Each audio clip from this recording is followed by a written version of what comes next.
SCAR's mission is to reduce the risk of child sexual abuse by raising public awareness and speaking to key decision makers to put policies and procedures in place that best protect our children from the crime of child sexual abuse. We do this by prevention and awareness programs, an adult training program, and we provide resources for healing such as psychiatric care, spiritual support, and the list of agencies available to help. Now let's go live in Studio A. Good evening. I'm your host this evening, Danielle Rivera. Thank you for joining us as we continue with our final episode of this riveting conversation we've been having for the past several weeks about child sexual abuse. In the first two episodes, we heard stories from survivors who gave us the real hard-hitting information about what child sexual abuse looks like. But they also gave us hope and helped us to recognize that there is happiness for those who suffer this great violent act. Our second episode really focused on what people need to know, the education side, what's important for parents to know, members of our community, and why we need to understand that this issue of child sexual abuse affects all of us in our community. Today, we are here with those people who help to make the decisions around the systems, help us to understand the reporting processes, help us to understand the role of the police and the prosecution. So I would like to welcome our guest. Thank you very much for joining us. We have Ms. Maureen True from the Department of Child and Family Services, Mr. Mark Clark, who is, I have to get this right, Inspector, and he is with the Criminal Investigations Department. And we also have Ms. Nicole Smith, Crown Counsel with the Department of Public Prosecutions. Thank you guys so much for joining us this evening and being a part of this very important conversation. This is the conversation that I think a lot of us were looking forward to, because it is very important that as a community we understand the systems in place to deal with this issue that we've been talking about for the past several weeks. So we've heard over the past couple of shows about the prevalence of child sexual abuse. You guys are at the forefront of this issue. So can I ask you, what is the prevalence of child sexual abuse in our community? The Department of Child and Family Services, we do keep statistics, and last year our statistics did go up.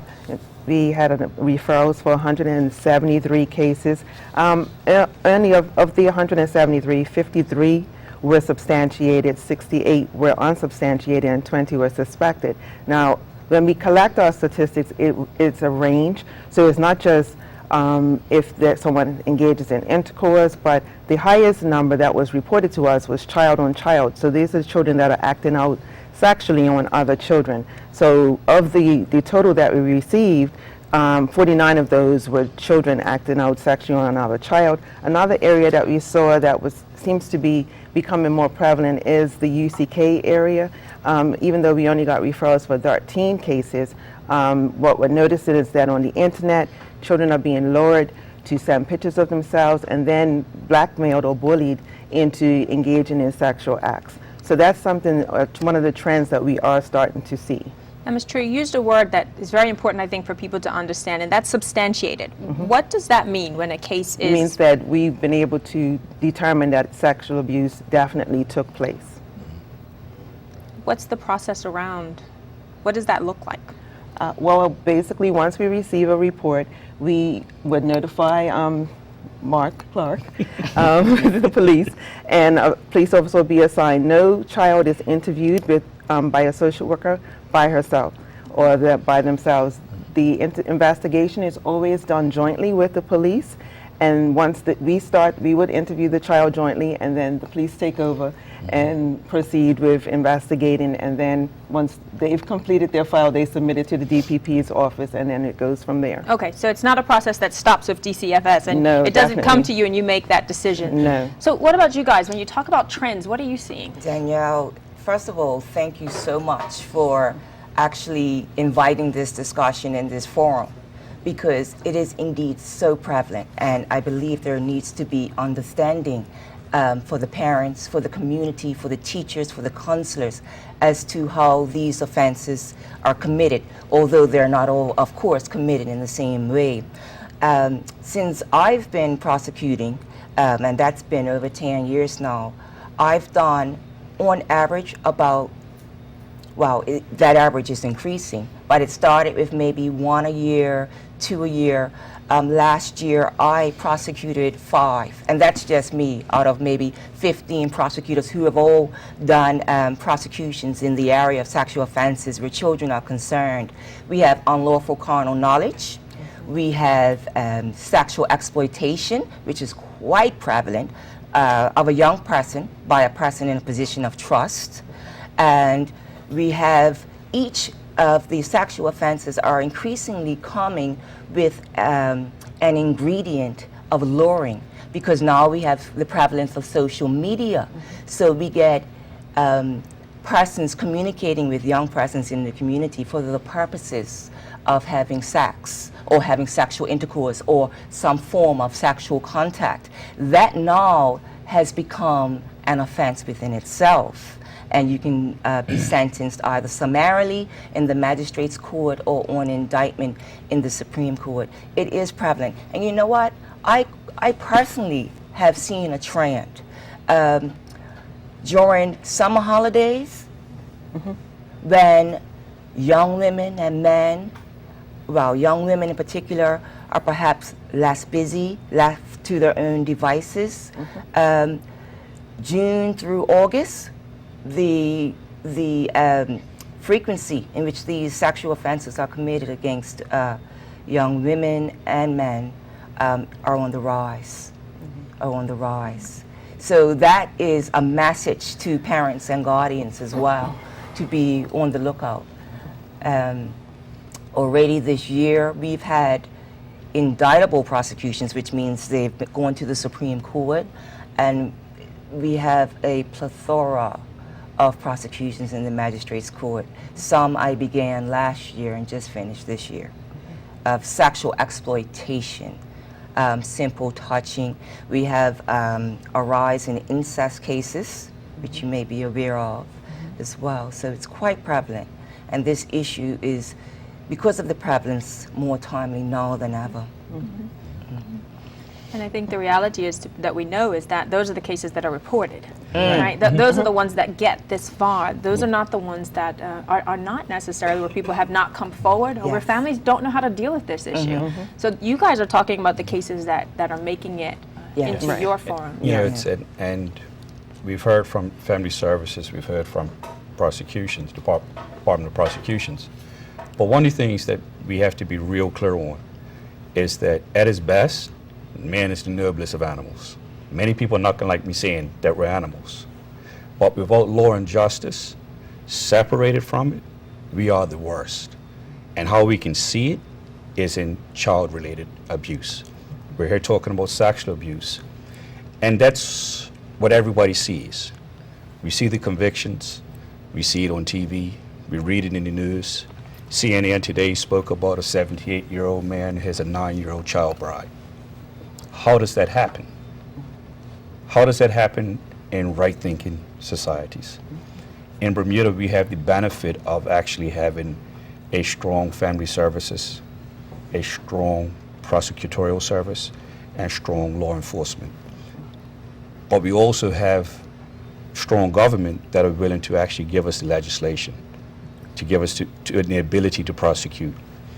The beautiful part about here today, here now, is that without the symbiotic relationship of the Department of Public Prosecutions, without the symbiotic relationship of family services and the police, I'm certain we wouldn't have the convictions that we have today, which allows people to believe in themselves that their stories will be believed. Because if we didn't have it, I'm sure that it wouldn't be a decrease. It would just be, you'll see the fabric of society being torn apart. I speak with that with passion because I think that our numbers have gone up. It's because our success rate has gone up. I think we're going up because the passion of, say for instance, and no disrespect, but we actually have a group of people who run towards the issue. Family services, the police, the director of public prosecution, you know, with Ms. Clark and Ms. Smith, they run to the issue. And under that, those are the type of people that we need. We don't need people who are willing to sit on the sidelines and say it's not my problem. We need to be able to have people to say, what is it that I can do different? Throughout his career, Governor Ferguson has been an advocate for ending child sexual abuse, and he has a few words for us around how this community needs to look at child sexual abuse.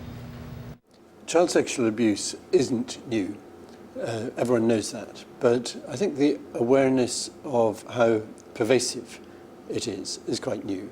I think in the last 20 years, we've found that it has affected not just families, affected big organizations, affected whole communities in some cases. And the seriousness of that is something that societies, large communities, small communities, are having to come to terms with, and it's not comfortable. I think the second thing is a new awareness of how serious it is. Above all, it's serious for the victims. And I think there's only recently an awareness of how whole lives, the whole duration of someone's life, can be affected by things which have previously been hushed up. At a more practical level, though, I think there's also an awareness of how it affects organizations. We've got an awareness now of how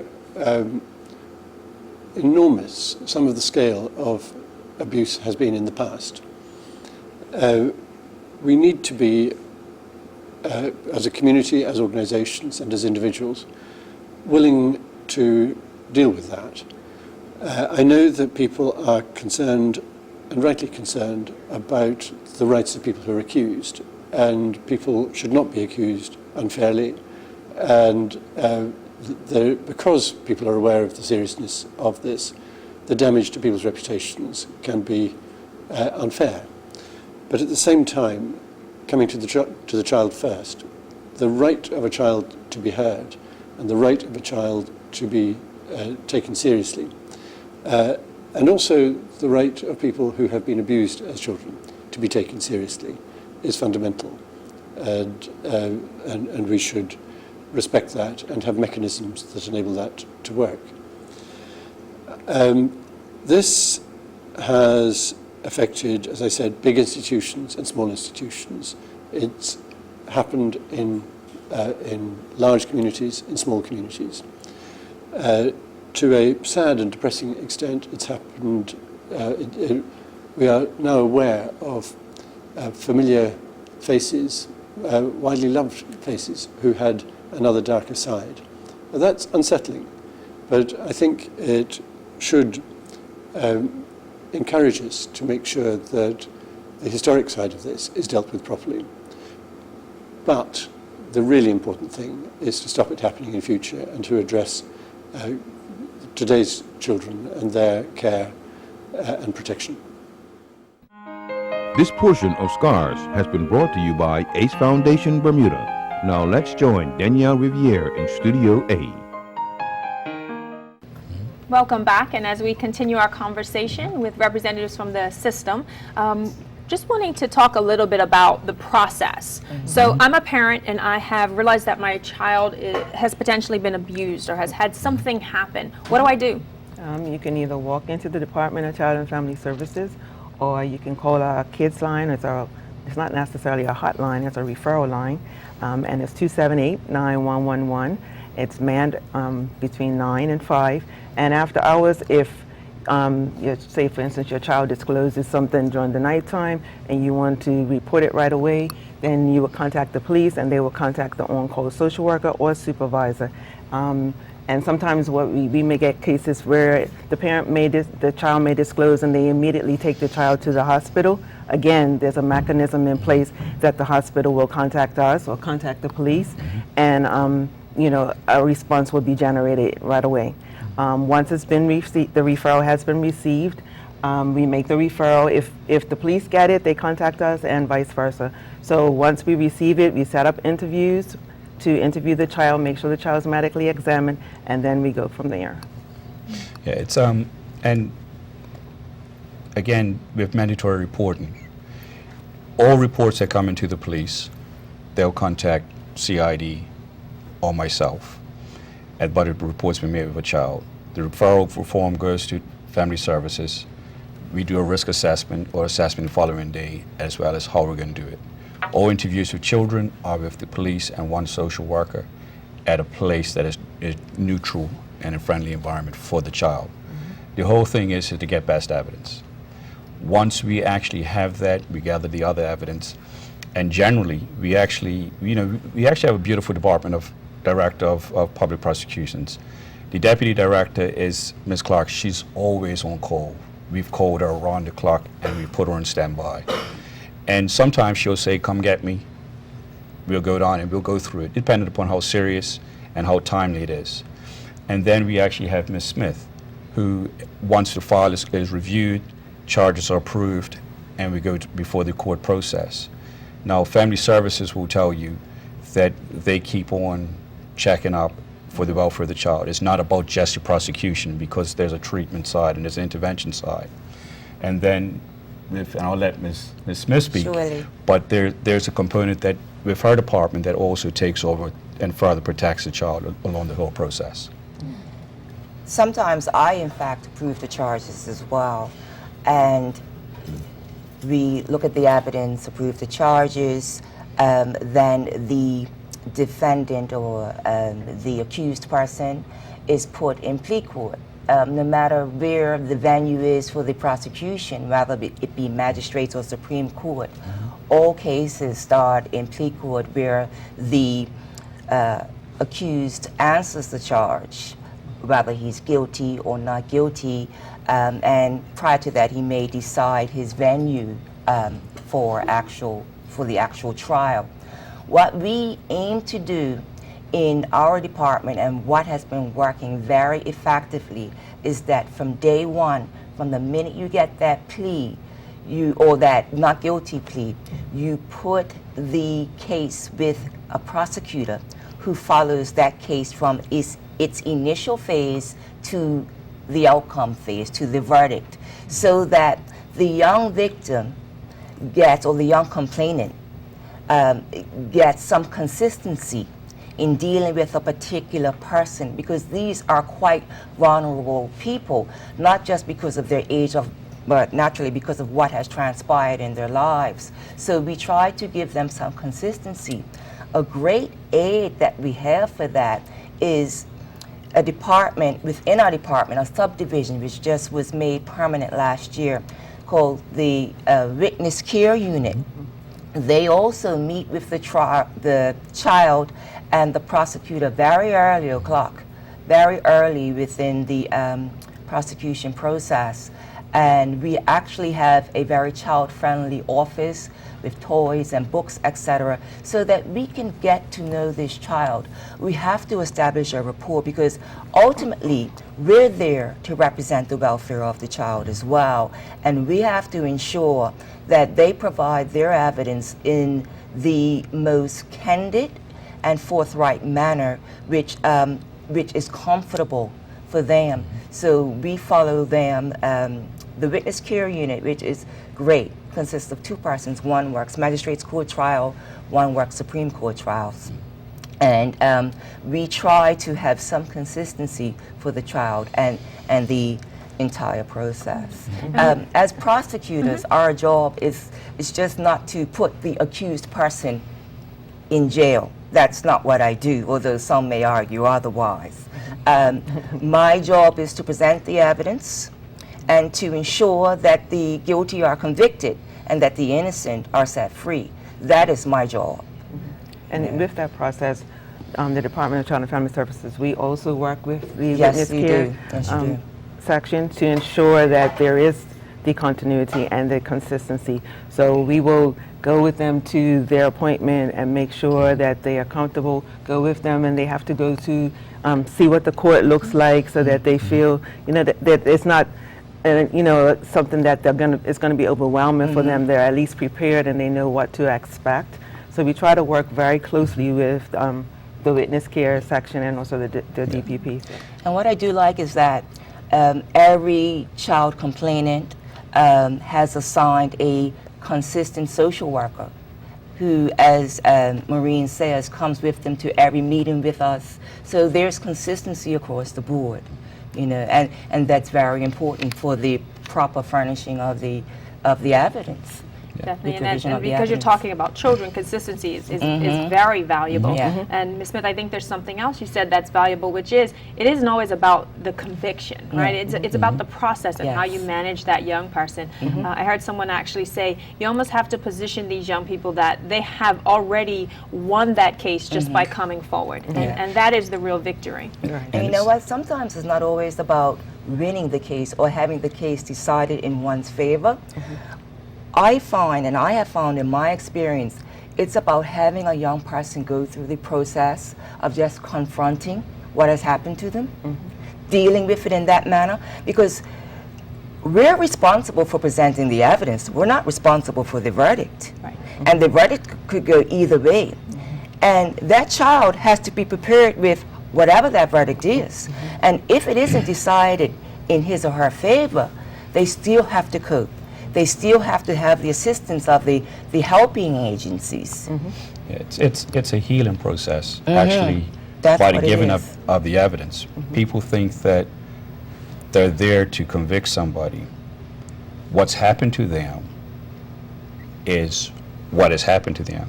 But if they do not get an opportunity to actually tell their story, it actually does more damage. So it's actually a healing process, them being up on the stand or being in the process. And I quite often tell parents that let them tell their story, because if you don't, they're going to feel that you're trying to suppress it. And that actually might cause more problems going forward than actually in the here and now. And most parents, and some parents will fight against it, but most parents actually understand, because if you keep it inside and you never tell anybody, it actually eats you up. Absolutely, and that's an it's, important it's, point. it's all about the healing process. That's an important point even to why more people should come forward if this is something Yes, that's impacting yes. their life. Exactly. Up next, we have one of our survivors, an actual parent, who is going to talk about exactly what we've been talking about here, how going through the process, being able to have his child heard, it may not always come out the way you want it to, but there's lessons to be learned, and there's things that you can take from that situation that may make you one of the best advocates. I am the father of 3 daughters, and my youngest daughter was sexually assaulted by a person that I trusted, and that she trusted. I was unaware of this. I had no reason to even believe this was happening. My daughter never told me. Her behavior never suggested that anything was wrong. As a matter of fact, while she gets progressed through the school year, she seemed like she was getting better. She was coming out of her shell, and she was having a great year. It wasn't until she eventually graduated and then moved overseas that this information came out indirectly. It came out because she was actually telling a friend in Bermuda what happened, and her mom saw this WhatsApp message. From that information, I was called and I was notified of what happened, and my first thoughts were, this is obviously wrong. This is obviously a mistake. Somebody's misread something, and this can't be happening to my daughter. I'm much more aware of things than this. Sure enough, it was true. It was not just one incident, but it was many incidents that took place. My next thing I did was call the police and gave them a formal statement of what I believe happened. The police in turn requested that I bring my daughter back to Bermuda to give a formal statement, which I did a few days later. She arrived and gave a statement, and then flew back overseas. During the investigation, they also found other victims of the same age. I believe it was 2 other young girls that had a similar incident that happened. My daughter has now moved back to overseas. She doesn't want to be in Bermuda. She doesn't want to live here. That's her choice. So I support her choice. And my family now has to begin to move forward, just try to get healing, to deal with this tragedy that we have endured. It's been the single most traumatic, difficult experience of my life. As a parent of 3 daughters, this is my youngest daughter, it is my worst nightmare. I mean, as a parent, one of the jobs of the father is to protect. You know, you protect your family. So guilt. I feel very guilty that I was unable to protect my daughter from this predator, really, this perpetrator, this one who preyed on her innocence. This segment of Scars has been brought to you by Argus. Let's now join Danielle Riviere in Studio A. Thank you for joining us again as we continue this conversation. I just want to go back to something that was mentioned earlier. You talked about mandatory reporting, and when we talk about who a family, a child, a parent can go to, mandatory reporting is very important to understand because there's other people you can go to other than just DCFS and the police. Yes. Well, let's start off. Mandatory reporting. Child Act 1998. It came about because basically we want to take the guesswork out of who should report. So, who should report? Police, teachers, doctors, family service, social workers, religious leaders. Anybody basically has access to a child that has a supervisory role. The roles that children may actually disclose to. So a counselor in a school. These are the type of people who have access to our children. Not in a negative way, but in a positive way. And they build good relationships with. And those are the people that actually have the first complaint. But some are stuck with, well, should I do it? Should I not do it? Well, yes, you should. And the law says that you are obligated. And that's the most important thing, is because you have to always think about protecting the child. And even if you suspect, you don't have to know for sure that sexual abuse has definitely taken place, but if you suspect, then you should report. Yes, we do have a kids line that we do operate, but the majority of the cases and referrals that we get come from schools or from the police. Children, especially around sexual abuse cases, tend to report to individuals or disclose to individuals that they trust. So it's usually the school teacher or the school counselor or a family friend or even their own friends, especially when it comes to teenagers. They will disclose a lot of times to their friend, who then reports to their parent or a school teacher. So if you suspect and you're in, I mean, basically anyone has a responsibility to report. Everyone in this community has a moral responsibility to report, but mandated individuals must report to the director. I think that's very important, Ms. True. We all have the responsibility to protect our children, but it's good to know that there are certain individuals that you can reach out to, and it isn't about confidentiality. It's about taking care of our kids. You know, it's about making sure they're safe. Now, I want to get into a topic that's been discussed. It's been in the news for the past several days, and it's really about how are we dealing with the sex offenders in our community? What do we need to know as individuals, as parents? What do we need to understand about those individuals who are harming our children? Well, They're not strangers. and that's the beautiful part about it is, it's actually the sex offenders that we know, but it's the persons that we don't know that we're trying to protect against. So we have to harden up our environment, not make it paranoid, not build walls, but don't let nobody else parent your child or be a parent to your child. Don't think because they should be trustworthy that you should let them do things that you ought to be doing. The statistics, or people will say that 93%, Interpol is real clear, of all offenders are known to a child. If that is the case, we don't have to worry about the stranger. We have to worry about the persons that we trust. And if we trust them, the reasons have to be to do what? Do you want to trust them with our young children? My answer would be no, but I don't want people to be paranoid. What I want people to be is protective of their children and other people's children, so they can actually flourish and grow to be responsible adults. See, Danielle, it's not the boogeyman. It's the nice guy. Yeah. You know, it's the guy who a good actor.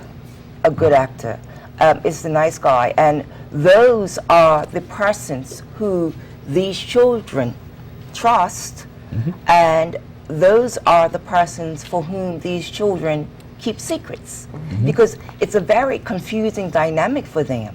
They love these people. They don't hate these people. They hate what they do to them. So, and of course, I guess in your experience, you do know yourself, 97.79% of the time, it is the stranger. It is the person that someone has entrusted to look after their child. You know, and that's the disheartening thing about it. And people, parents, guardians, have to be vigilant about that.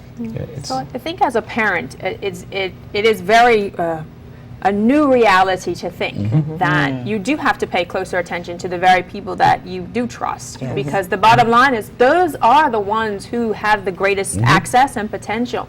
But I think there's also this aspect as a parent where I say, okay, those are the ones I don't know. Now, what are we going to do about the ones I do know? What are we as a society going to do about those individuals we know have the propensity to potentially harm a child? What as a community, how do we deal with that? Well, I mean, as a community, we actually do it very well. We bring the new laws in. We actually have very proactive laws.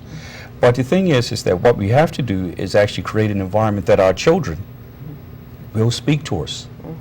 You see, we may not always be able to say that person is a sex offender. You want to know what they look like?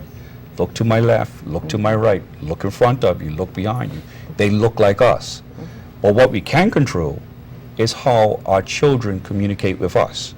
So if we keep and nurture those lines of communication, if something happens, or they think something happened, or they think that something that makes them uncomfortable, have that environment where they can actually come to you and say, this is what's happened, or this is what I saw. And it starts at a young age, sorry. Go ahead. It starts at a young age, teaching them about good touches, bad touches, what's appropriate interactions with adults. You know, we all grew up with, your parents encouraging you to hug Uncle so-and-so and all that. That's not necessarily a good thing, you know, especially, for instance, if that person may be a perpetrator. So, you know, letting them know that if they're not comfortable with some type of touch interaction with a family member or whomever, that they should be able to come and say something to you as the parent or as someone that they trust. It's like we're here for SCARS. And SCARS, for me, was almost like the investigator that I am. You see a group of behaviors, you don't make sense until something happens. You say, got it. SCARS done that to me, in the sense that when your child, and I think we all have seen our nieces, nephews, or our children, doesn't want to be around that person. Whatever reason, doesn't like being around there. And so SCARS said to me, you know what, I'm not going to force that emotion. I'm going to let them make those decisions from an early age. If the child is uncomfortable with somebody, I'm not going to force them to be around them. I'm not going to force them to give affection. I'll let the child guide it. And I think it's beneficial that way. I think it's beneficial that way. Indeed. So I think that one of the key aspects that we look at when we talk about protecting our children is also just around the organizations where we send our kids, and the fact that everyone should have police background checks and all of those issues that allow us to create safe environments. But one of the things I think as a parent is also definitely recognizing what environment I'm placing my kids in, you know, and making sure that I'm doing my due diligence as a parent. So what is some of the advice you can give parents when we're talking about looking at organizations? What are some of the things that we need to be aware of or thinking about as we look at those environments where we trust our kids? We want our kids to be safe and we send them there. It's just plugging again what SCARS says. Do they have a code of conduct? What is their after-school program? What are their programs with one-on-ones with children? Those messages were very, very clear. But one of the messages is don't ever let somebody else parent your child. You know, if they've got Girl Guides, Boy Scouts, if they're supposed to be collected at 6 o'clock, don't come 6:05. Be there early, collect your child. Don't let somebody say, oh, I'll bring your child home. Be careful about that, because you don't want to give somebody a false sense of security that they can have access to your child just because it's doing you a favor. Because as we said, it's not the stranger. I couldn't tell you the last time that we had a prosecution that it was a stranger. You know, and that's the adults as well as children. Yeah, because It's I not mean- the stranger anymore. Be aware of, like, again, the rules and protocols within those different organizations.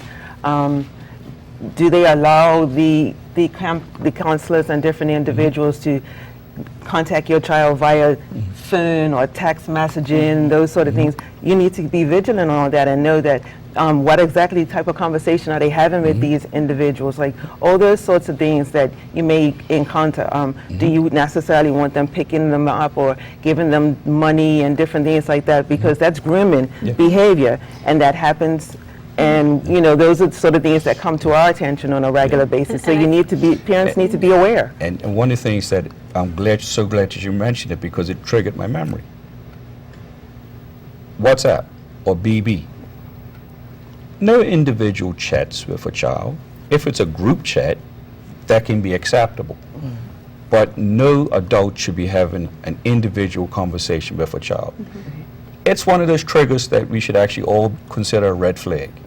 You know, what's up with that behavior? It is all about controlling the behavior and challenging the behavior. So I definitely hear what you're saying around our concern around sex offenders is really about us knowing who our children are interacting with. And the reality is, if we had someone who is potentially in that space and they've been convicted, we would be aware of it if they were really truly real in our space. So I hear that, but as parents we have to do our due diligence. So as we wind up, I just wanted to take a moment to get your final thoughts about really about this issue of child sexual abuse in your capacities. I see that we have more persons coming forward and actually saying, hey, listen, this has happened to me. In other words, reporting has increased. And I think that's due to the successful prosecutions that we have in fact had. I also think that's due to the agencies such as SCARS and the other helping agencies in this jurisdiction that haven't swept the problem under the carpet. They bring it to the fore and to a forum such as this, and I am most grateful to see it happening. What I do see is a challenge in certain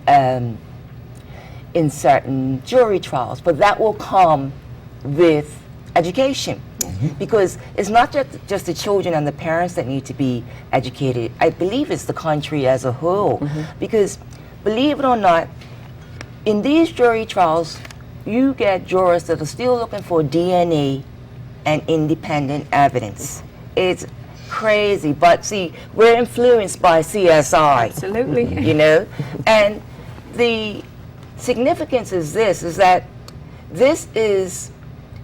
these are offenses, sexual offenses, particularly those against kids, against children, against young persons.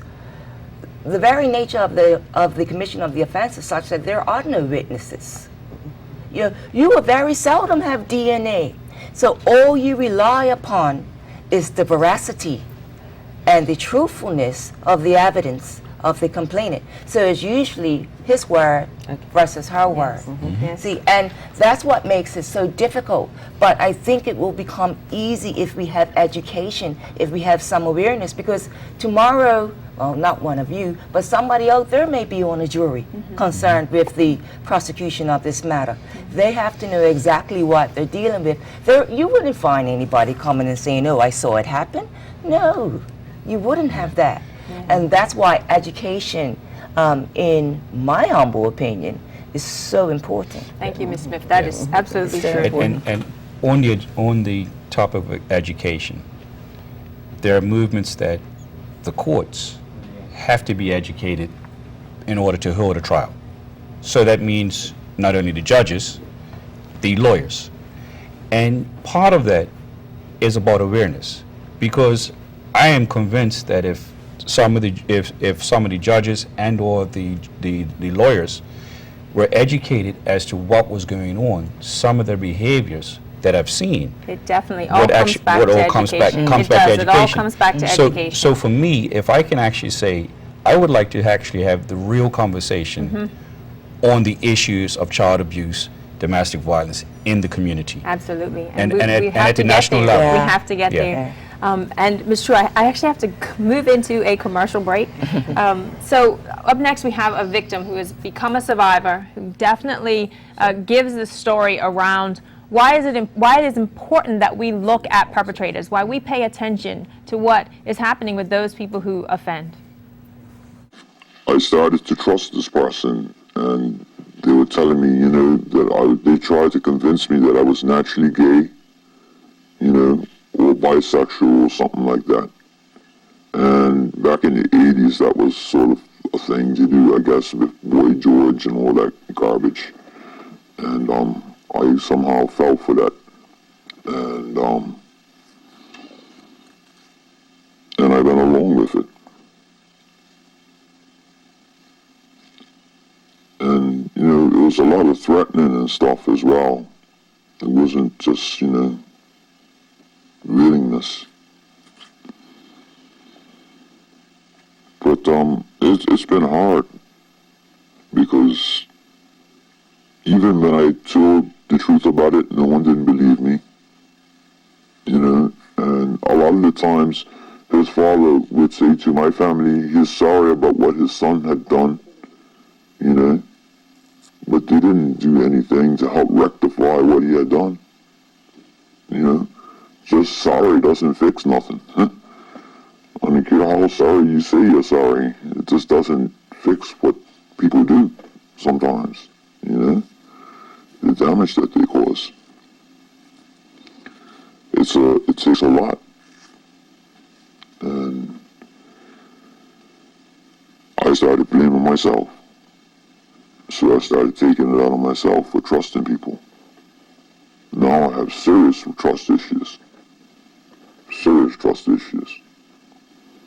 But I've been working through it with a lot of help, especially with the churches, the SCARS as well. I don't really talk very well, but I'm hoping that children could find someone who they can go to, who they could open up to tell them what's happened to them, so they could get help, and so that the people that's hurt them and offended them sexually could get the help they need, so the insanity could stop. Because if we don't do this one person at a time, that one person that gets hurt could hurt 20, 30 other people, especially if they're dominant in their class. If they could overpower anyone else, boy or girl, within their class or within their community, then they're going to get interfered with the same way they did, unless they get help. This portion of SCARS has been brought to you by Buzz. Let's now join Danielle Riviere in Studio A. Thank you and welcome back. Just as a wrap up to that last session, unfortunately Ms. True didn't get to give her final thoughts, but she shared them with me, and she said it really is about education and making sure that our parents, our young people are all educated about what their role is in child sexual abuse, and how coming forward, reporting, all of that is vitally important to dealing with this issue. I want to thank Ms. Nicole Smith, Ms. Inspector Clark, as well as Ms. True. So thank you guys very much for joining us. Now we have on the panel representatives from SCARS, John Brunson, the board chair, as well as Debbie Ray Rivers, the founder and executive director of SCARS. Thank you guys for joining us. So I really want to talk about, as advocates, SCARS is seen as advocates for child sexual abuse in our community, focused on education, awareness, and really making sure that our young people are represented in this process. So what message do you want the community to know? The main, I guess one of the main messages is that child protection is an adult's responsibility. Many times we hear about the tragedy of child sexual abuse, and we feel sorry and sympathetic. But that isn't enough, because if we as adults truly believe in child protection, then our intentions need to match our actions. And really it's an opportunity to give the voiceless, our children, a voice. Many times we allow the rights of the adult to trump the rights of children. And the community needs to know that children have rights and need protection, and it's our responsibility to do that. Definitely.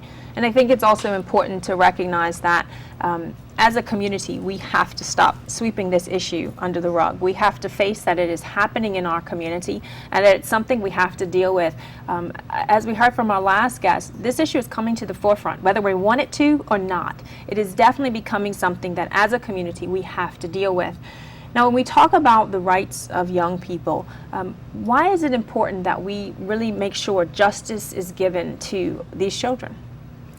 Well, they have to have an advocate, really, at the end of the day. And I think when it comes down to justice for children, I'd like the audience to really think about this. And I think everybody sitting on this panel today really care about children. That's why they do the work that they do.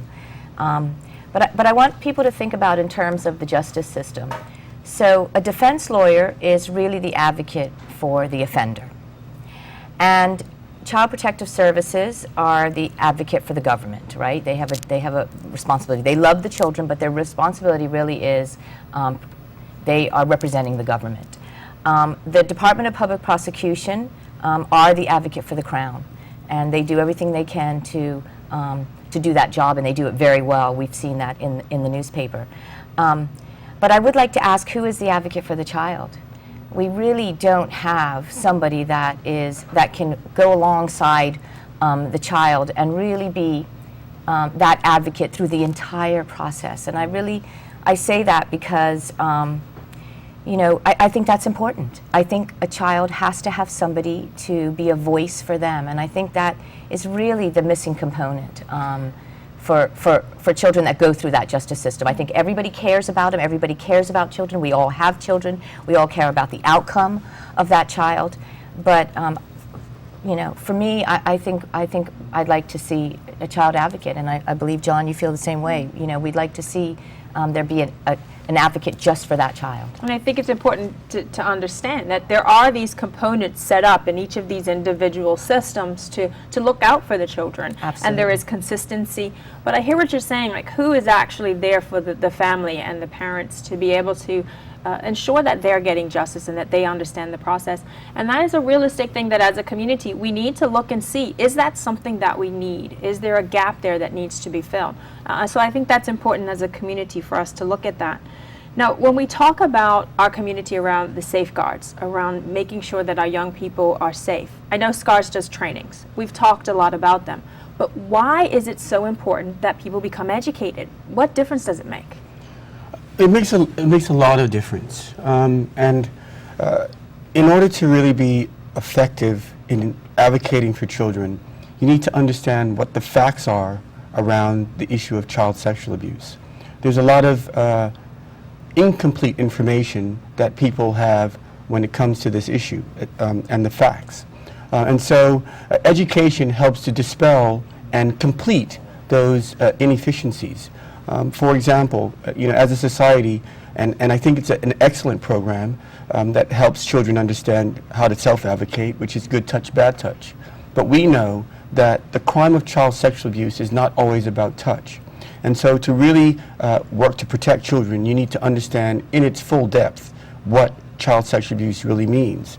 And it can be exposing your body to a child, which is exhibitionism. It can be requesting a child to expose their body to you, which is voyeurism. It can be having an inappropriate conversation with a child, adult and child. It can be exposing a child to pornography. So the depth and breadth of what this issue is far more dynamic than just good touch, bad touch. And therefore, once you understand the facts around the issue, then you can effectively model your behavior in a way that you want your children to behave, and model your behavior in the way that the community at large should behave when it comes to interacting with children. Absolutely, and throughout this entire show, we have definitely heard that education is the key around how we manage this issue. So we're just going to have a short break and have a young person who's going to be speaking to us, one of the survivors, who is going to really help us to understand the process, the journey that a young survivor goes through, from being abused to actually, on the other side, finding hope and being able to share their story. I feel compelled to share parts of my story with you, for I believe it is our secrets that keep us sick. I am not a victim of child sexual abuse, not anymore anyways, but rather I am a survivor. I believe the difference is that I've been able to let go of my past abuse, and along with it, the pain, the resentment, and the shame. I no longer have to carry the burden of my abuse around with me anymore. I no longer wake up traumatized in the middle of the night, recounting my step-grandfather sticking his tongue down my throat and caressing my innocent 9-year-old body. From the age of 9 to 13, my step-grandfather sexually abused me. He was a devout churchgoer, one would call him religious, but there was nothing honorable or godly about him. He proudly held his Bible in one hand, whilst the other one caused me years of pain and confusion. Not knowing whether to feel pleasure or repulsion at the age of 9, I believed all of the abuse was my fault. The guilt and shame meant that I could never speak up and divulge this secret to anyone. I became pretty skilled at acting the part of an innocent girl with a normal life. However, there is nothing normal about a 70-year-old man gaining sexual pleasure from a child. If it wasn't for my sister speaking up, I don't think I would have ever told. I'd still be haunted with this secret. I'd still be sick. Not just me, but his other victims too. And I know there are others. The cycle doesn't stop on its own. Coincidental to the start of my recovery period many years ago, Oprah Winfrey, a sexual abuse survivor herself, began a series of discussions of child sexual abuse on her talk show in order to create awareness and educate her audiences on this taboo epidemic. Her strength, wisdom, and courage touched my heart from the other side of the television and into my family in Bermuda.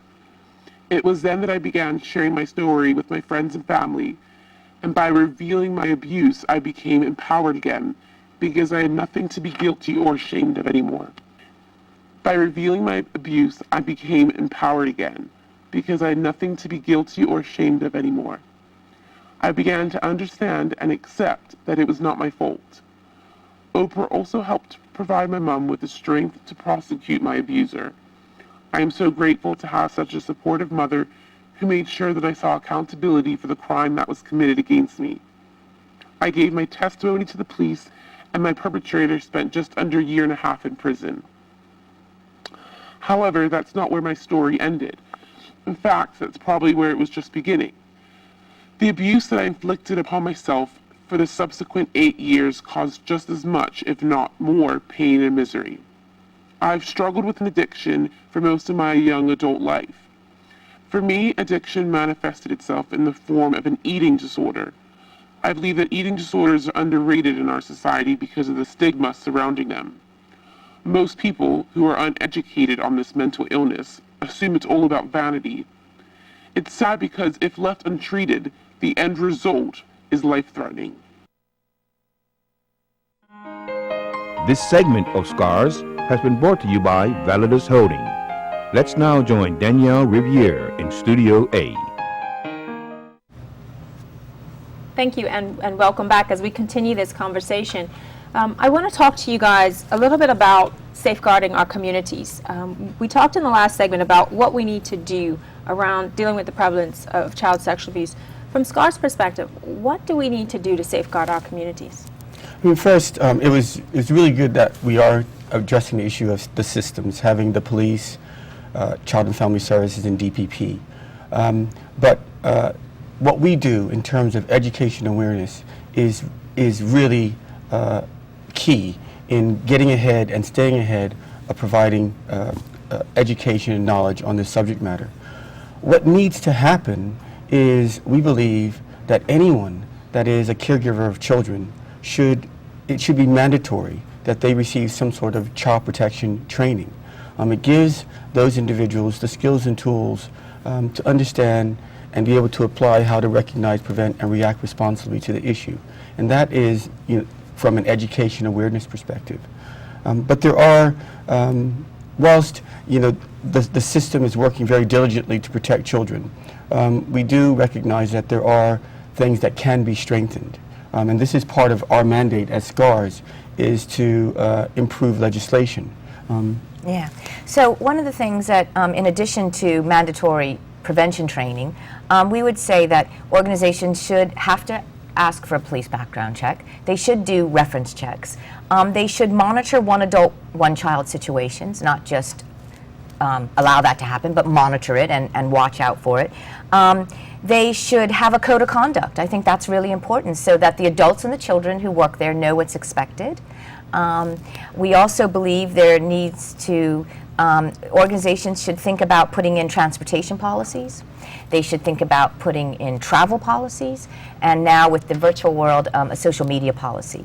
And each organization is different, and that might look differently to each different, to whatever they're doing in their organization. So it's not going to be like a cookie cutter type of policy. But I think there are organizations out there that are already doing it. For example, the Reading Clinic have already made the investment to put windows in the doors when their tutors are tutoring children.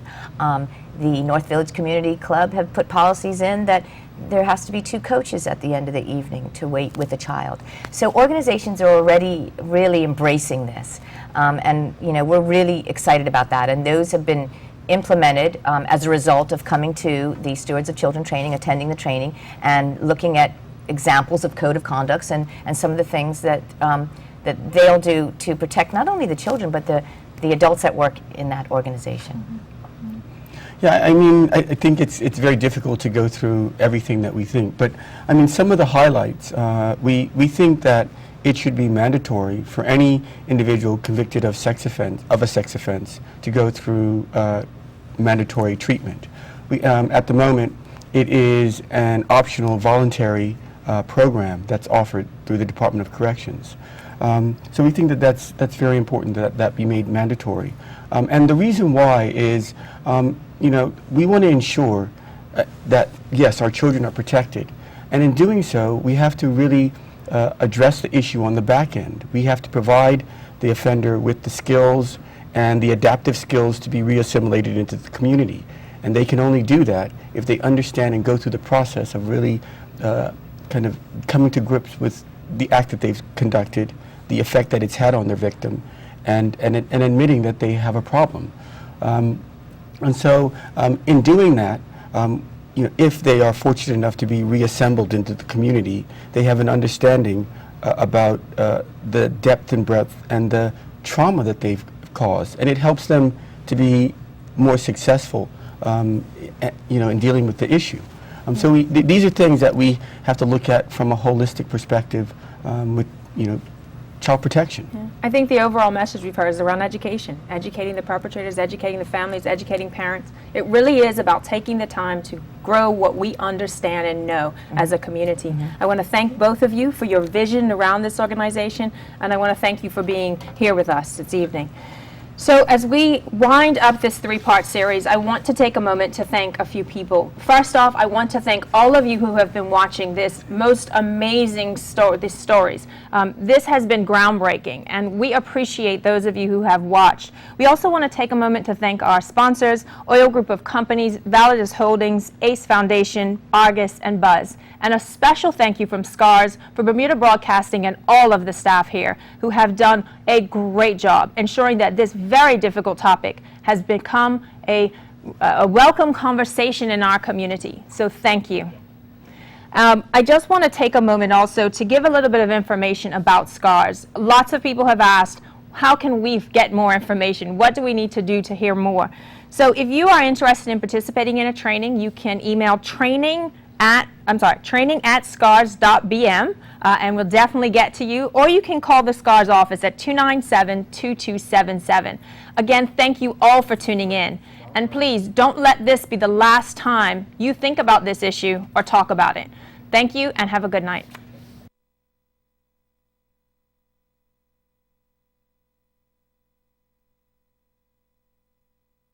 Thanks for watching this special program on child sexual abuse produced by SCARS.